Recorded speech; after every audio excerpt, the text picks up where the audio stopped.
I'm Chris from Focusrite Novation, and I'm here today in Brighton with the guys from GAK, and we've got a first look at the brand new Novation BassStation 2 analog monophonic synth. BassStation is actually 20 years old now and is one of the most requested Novation products to be revisited. So we've taken the idea of the original BassStation but brought this into the 21st century and added some new features to it. It's an analog signal path, so we have analog oscillators, we also have analog filters, analog effects. But the BassStation uses digital to control the actual synth. This allows us to do some nice things, for example storing our patches. We can use the save button here to just simply save a patch. We can also do things like sync our LFOs, and we can sync those to either an external clock or the internal clock, or we can have them free running. So it's really the best of both worlds, the analog signal path to create the sound, but the digital control to be able to control things in a 21st century way. So on the oscillator section here, we have 4 different waveforms we can use. We have a sine wave, we have a triangle, a sawtooth, and also a square wave, which we can use with pulse width modulation. In terms of controlling the pulse width, we have a dedicated control here, and this can be done in 3 different ways. We have a manual control, where we can manually set the pulse width shape. We can use LFO2 to control the pulse width.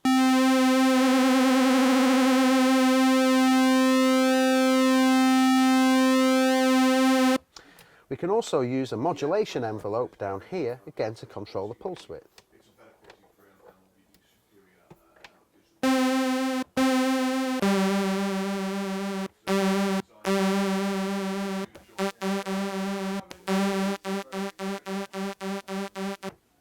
We also can use modulation envelope and LFO1 to control the pitch of the oscillator. Here's the LFO1.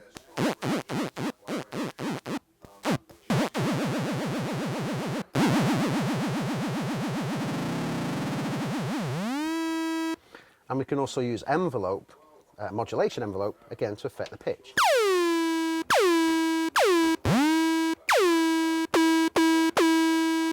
Other controls in the oscillator section include a range control for octave range. We have a coarse pitch control. The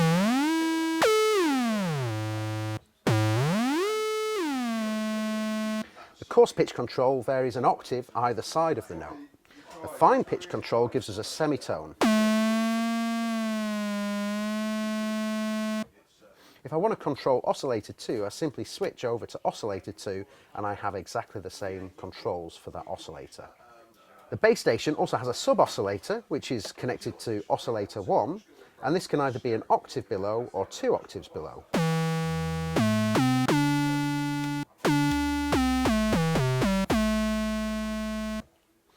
We also have 3 waveforms we can choose between for the sub-oscillator, including a sine wave, a narrow band pulse width, and a square wave.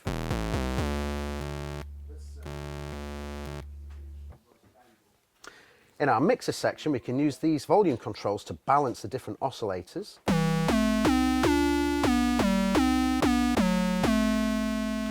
But we also have a 4th control here, which allows us to control things such as the white noise generator. We can use this switch to go to ring modulator. The ring modulation is between oscillator 1 and 2.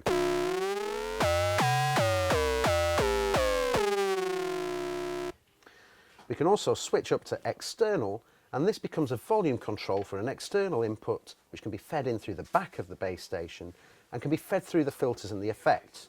This is perfect for playing a guitar through, or a microphone, or any samples that you might want to play with. Next to the mixer we have our filter section, and we have 2 different types of filters available to us. The classic filter is modelled on the original BassStation and is a variable state filter with low pass, band pass and high pass options. We also can change the slope of the filter from 24 dB per octave to 12 dB per octave.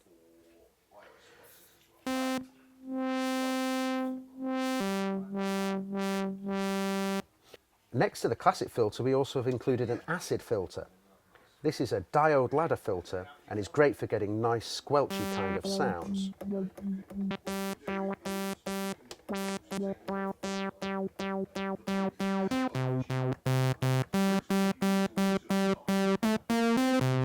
Which is perfect for the acid bass lines. Underneath the filter section we have our effects. With the effects we have a distortion.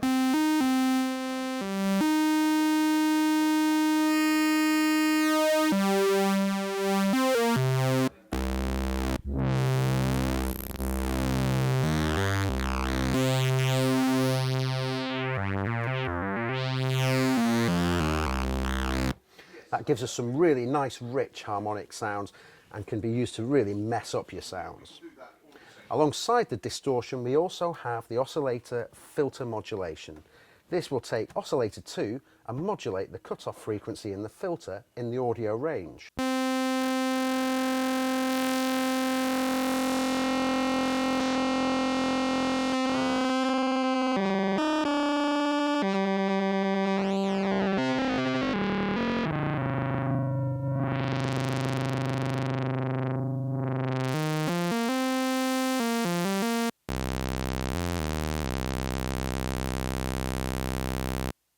After the effects section we've got our envelopes. We have two envelopes. One is an amplitude envelope which can shape the overall volume of the sound, and we have the modulation envelope which can be used to send to either the filter, to the pulse width modulation or to the oscillator pitch. The switch here allows me to move between the amp envelope, the mod envelope, and down at the bottom I can actually combine the two to give me instant control over both envelopes.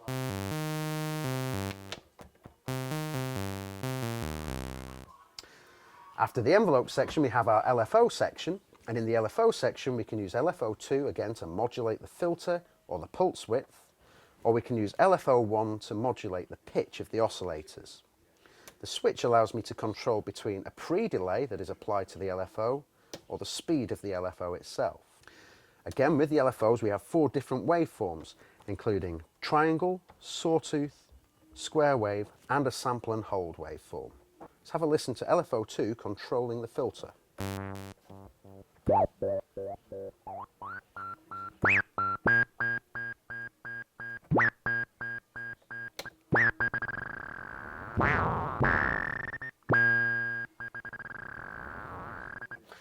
The LFOs can really go very fast, almost into the audio range, which is great for creating some crazy synth effects.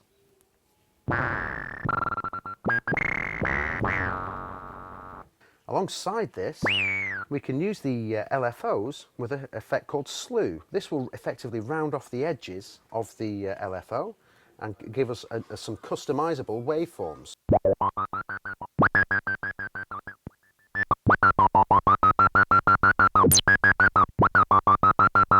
To achieve LFO slew, we go to our function button and the LFO2 slew control, and now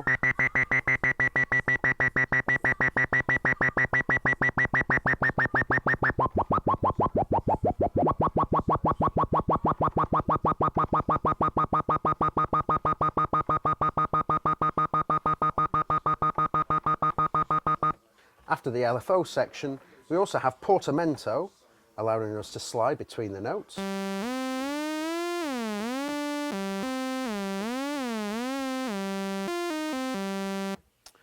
And then we have a really well configured arpeggiator with different types of arpeggiation we can use, including up, down, up and down too, where we repeat the first and last note of the phrase. We also have a played option which allows me to play in the order of the notes.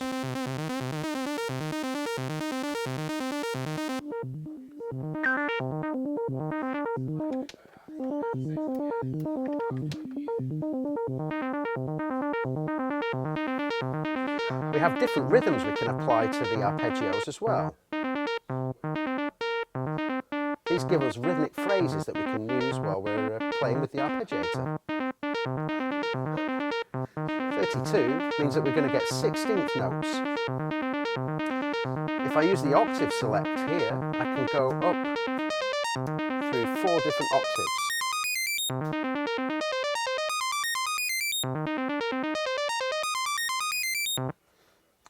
Alongside the arpeggiator, we also have 4 slots in which we can store 32 steps, step sequences. If we switch to record and I just type in some notes,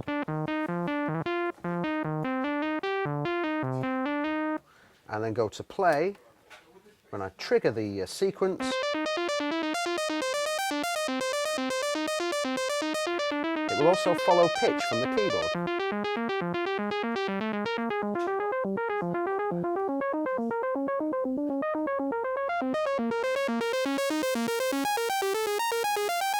I can switch between the different stored sequences now using the octave or sequence control.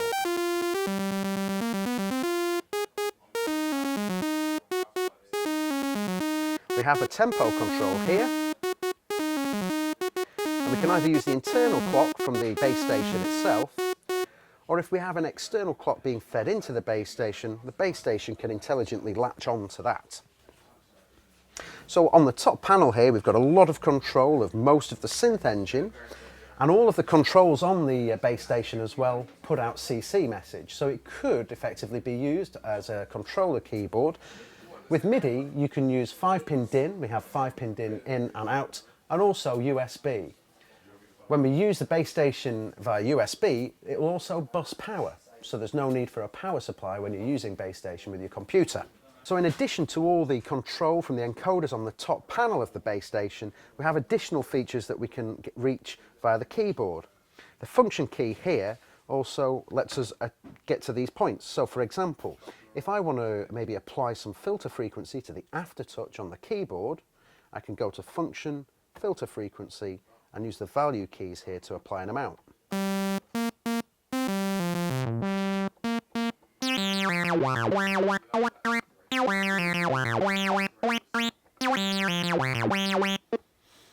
We also can do other things with the Aftertouch, for example, increase LFO speed. Let's get a different sound to hear this.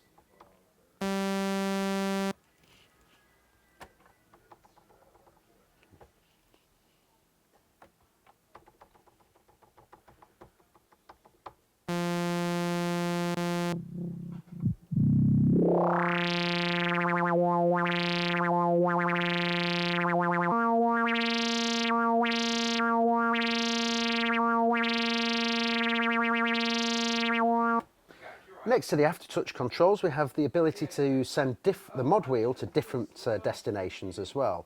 For example, LFO2 to filter frequency, LFO1 to pitch, and Oscillator 2 pitch.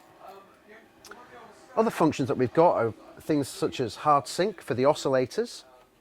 If we turn this on, effectively Oscillator 1 will become the master and Oscillator 2 will become a slave.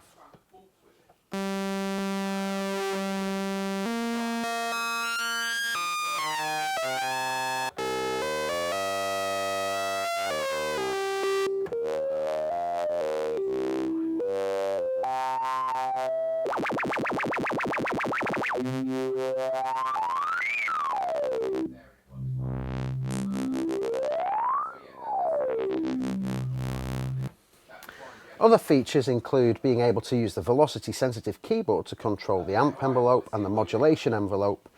We've placed a limiter on there to save your speakers in case you get a bit too gnarly. We have swing that we can apply to the arpeggiator or to the step sequencer. And then we have a load of global controls such as MIDI channel, local on and off, a global tuning, a dump your patch and dump all patches feature, and an input gain control to attenuate the signal coming in through the back of the bass station.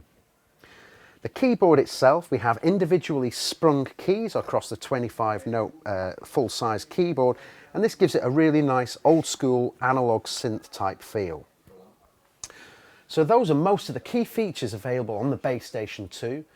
The key thing about BassStation is the way that it sounds. With the really rich analog oscillators and filter, you can get some fantastic sounds out of the BassStation. BassStation is great for bass sounds, of course, but can also be used for some great lead sounds, and with the arpeggiator and step sequencer can go into different realms altogether. We'll have a listen to some of the presets now and some of the patches and maybe create some sounds using BassStation to give you a flavour of what it's about.